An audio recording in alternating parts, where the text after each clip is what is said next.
चाचा इजाजत है तेरी वीडियो बनावा पिया। क्या हाल है तेरा? ठीक देखो क्या आई मेरे को आया मैं कैंसर है कितना कैंसर आई मूंह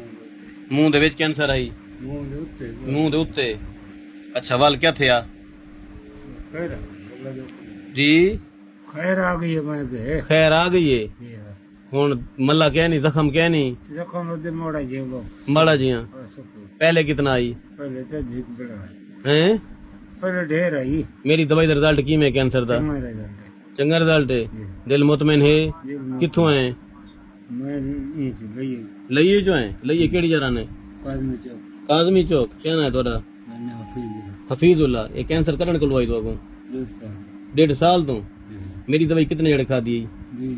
20 यहाँ दे कितना मल्ला खत्म थी चुके मधु से त्रे ही बता दूहे से खत्म थी गए बाकी 3 बच्चे वधे यानी जख्म छुटदा वेंदे सब